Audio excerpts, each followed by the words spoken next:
Hello everyone, welcome back to the class. Today we are starting a new topic from Lexicon Ethics for UPSC, that is normative ethics. Before we go into definitions, let me start with this very simple idea. That is, every day in life we take decisions like whether to speak the truth or hide facts, whether to help someone or stay silent, whether to follow rules strictly or adjust them for convenience.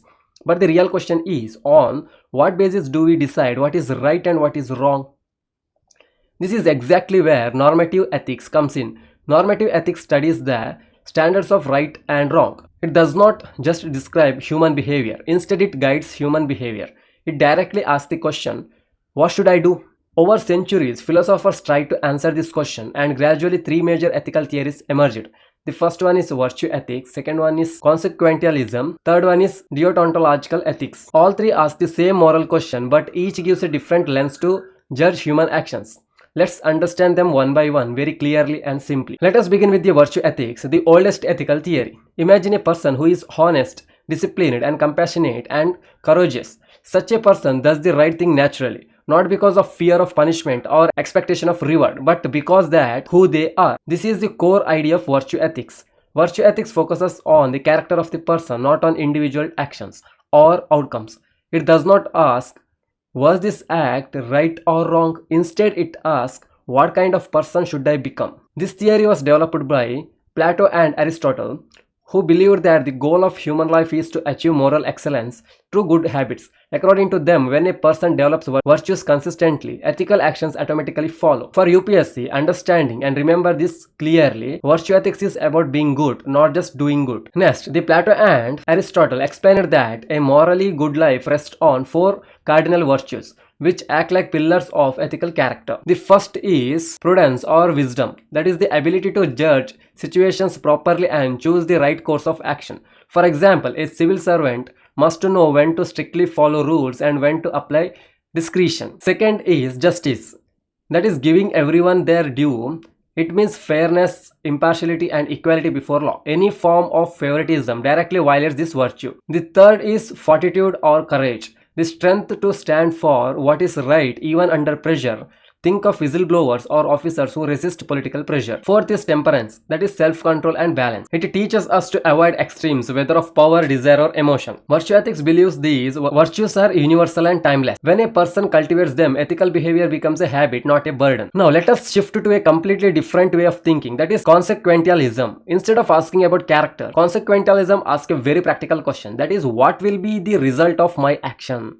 According to this theory, morality depends on outcomes. An action is morally right if it produces good consequences and wrong if it leads to harm. The intention or character of the person matters less than the final result. Its famous principle is the greatest good for the greatest number.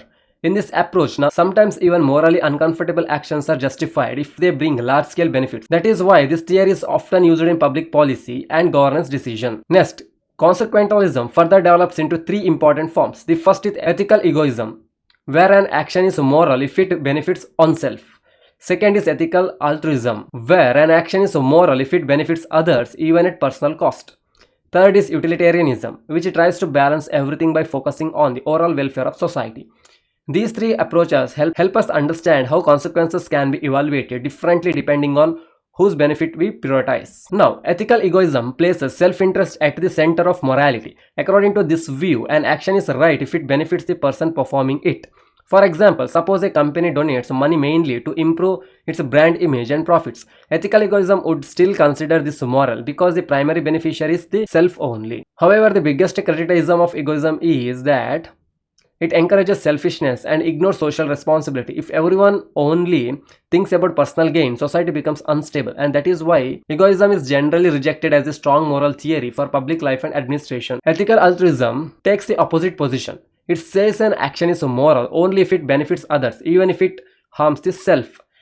Examples are very clear in real life, that is soldiers protecting borders and doctors working during pandemics and social workers serving marginalized communities, and these actions are morally praised because they involve self-sacrifice. It teaches that true morality often demands personal cost. In UPSC ethics, such examples are very useful to show compassion, empathy and public service motivation. Now, the most influential form of consequentialism is utilitarianism, developed by Jeremy and J.S. Mill. Utilitarianism says that right action is the one that produces the maximum happiness for the maximum number of people. Here, happiness usually means the pleasure and absence of pain.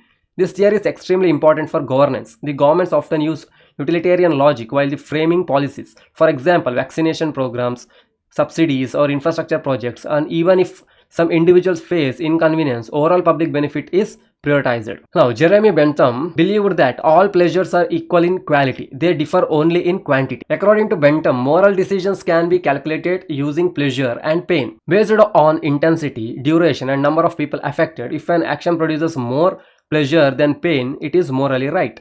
This approach made ethics look almost mathematical, but it was criticized for ignoring the depth and dignity of human experience. Mills improved Bentham's theory by introducing quality of pleasure.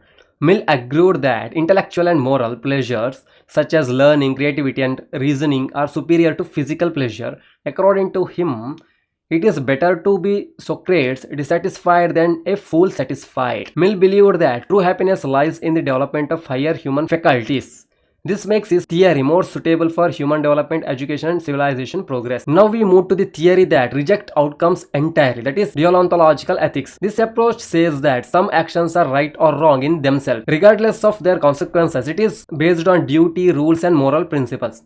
The philosopher Immanuel Kant argued that morality lies in intention, not result. For example, telling the truth is morally right even if it leads to trouble because honesty is a duty. This theory is extremely important for civil services where adherence to rules, laws, and constitutional values is crucial. Now, Kant introduced the idea of categorical imperative, which means a moral rule that applies universally.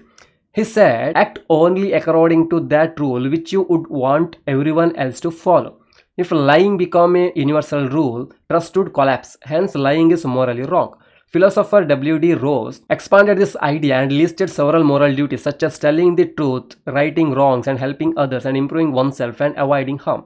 The Kant beautifully summarized ethics by saying, treat others as ends in themselves, not merely as means. Now let us apply these theories to real administrative issue, that is corruption. From virtue ethics, corruption is immoral because it destroys honesty, integrity, and justice. From deontological ethics, corruption violates duty and moral law.